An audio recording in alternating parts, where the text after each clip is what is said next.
Dada, Nartoy keldi. Bilaman, o'zim bilaman. Assalomu alaykum. Va alaykum. Nartoy. Kechirasiz, urf odatimizni buzib o'zimiz kelaverdik. Urf odatimizni? Nima gap o'zi? Yiqilganimni bilasizlar. Qizinglarni menga bersanglar, Yiqilganing uchunmi? o'g'layni sevaman. O'g'layni xabari bormi? O'g'lay! Erkak bu. Ha? Odamlarga gap to'g'rimi? Nima gapi? Azroq qo'limni olib qochib ketgan ekansiz yoshligingizda. To'g'rilikka to'g'ri.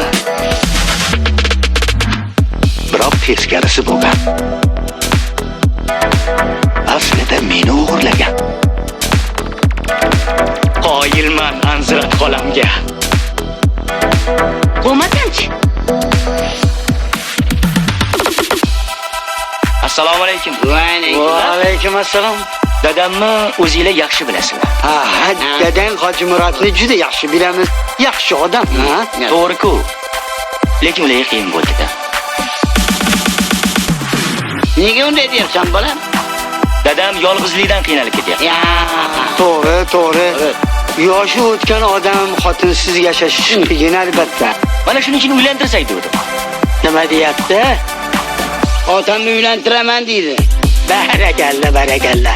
Buni qarang, axir biz qariyalarni tushunadigan yoshlar bor ekan. Bor. Men bilaman kimga o'ylantirish. Shermat Qorovulni qizi. Omad qanaqa? Nimalar deyapsiz? U yosh-ku. Maktabda o'qiyapti. Shermat uni ustiga rozilik bermaydi.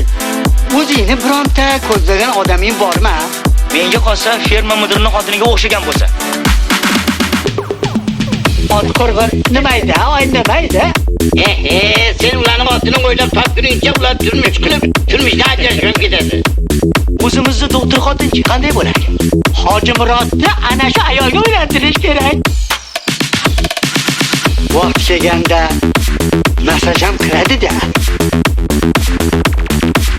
Eng muhimi shuki, vrachda doim ekspert bo'ladi.